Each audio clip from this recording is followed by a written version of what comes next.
ನಮಸ್ಕಾರ. ಇದು ಗುರುವಾರದ mini vlog. ಮಳೆ ಅಂತೂ ತುಂಬಾ ಬರ್ತಾ ಇದೆ ನಮ್ಮೂರಲ್ಲೆಲ್ಲ. ಯಾವ ಸಾಂಬಾರು ಮಾಡೋಣ ಅಂತ ಯೋಚನೆ ಮಾಡಿ ಫೈನಲಿ ಫ್ರಿಜ್ ಮುಂದೆ ಹೋಗಿ ನಿಂತ್ಕೊಂಡಾಗ ಕನ್ಫ್ಯೂಸ್ ಆಗ್ತಾ ಇತ್ತು. ಅದಕ್ಕೆ ಎಲ್ಲ ವೆಜಿಟೇಬಲ್ಸ್ನು ಹಾಕಿ ಒಂದು 2-3 ಥರದ ಬೇಳೆ ಹಾಕಿ ಮಿಕ್ಸ್ ವೆಜಿಟೇಬಲ್ ಬೇಳೆ ಸಾರನ್ನ ಮಾಡ್ತಾ ಇದ್ದೀನಿ. ತುಂಬ ಚೆನ್ನಾಗಿ ಇಷ್ಟಪಟ್ಟು ತಿಂತಾರೆ ಮಕ್ಕಳು. ಅದಕ್ಕೋಸ್ಕರ ಸ್ವಲ್ಪ ಜಾಸ್ತಿನೇ ಮಾಡಿಬಿಟ್ಟೆ.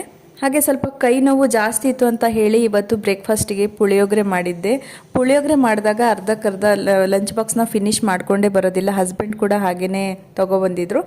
ಅವ್ರಿಗೂ ಸ್ವಲ್ಪ ಸಂಜೆ ಊಟ ಎಲ್ಲ ಹಾಕಿ ಆಮೇಲೆ ದೈವಿಕಿನ ಸ್ವಲ್ಪ ದೂರ ಕೂರಿಸಿದ್ದೀನಿ. ಯಾಕಂದರೆ ಅವ್ರು ಹೋಮ್ವರ್ಕು ಜೊತೆ ಕೂತ್ಕೊಂಡಾಗ ನೀಟಾಗಿ ಮಾಡೋದಿಲ್ಲ, ಬಂದು ಡಿಸ್ಟರ್ಬ್ ಮಾಡ್ತಿರ್ತಾರೆ, ಜಗಳ ಆಡ್ಕೊಂಡು ಹೋಮ್ವರ್ಕೇ ಕಂಪ್ಲೀಟ್ ಮಾಡಲ್ಲ. ಅಷ್ಟು ದೂರ ಕೂರಿಸಿದ್ರು ಮತ್ತೆ ಬಂದು ಇವಾಗ ಅವನಿಗೆ ಹೇಳ್ಕೊಡ್ತಾ ಇದ್ದಾನೆ. ಅವನಿಗೆ ಬರುತ್ತಲ್ವ, ಅದಕ್ಕೋಸ್ಕರ ಅವನು ಹೇಳ್ಕೊಡೋಕ್ಕೆ ಟ್ರೈ ಮಾಡ್ತಿರ್ತಾನೆ. ಇವನು ಕಲಿತಿದ್ದಾನಲ್ವ, ನಿಧಾನ ಸ್ವಲ್ಪ ಸ್ಲೋ ಅಂತ ಇಬ್ಬರು ಕಿತ್ತಾಡೋದು ಜಾಸ್ತಿ. ಆಮೇಲೆ ಇವತ್ತು ಗುರುವಾರ ಬೇರೆ ದೇವಸ್ಥಾನಕ್ಕೆ ಹೋಗಿದ್ವಿ. ರಾಯರ ದರ್ಶನ ಮಾಡಿಕೊಂಡು ಪ್ರಸಾದ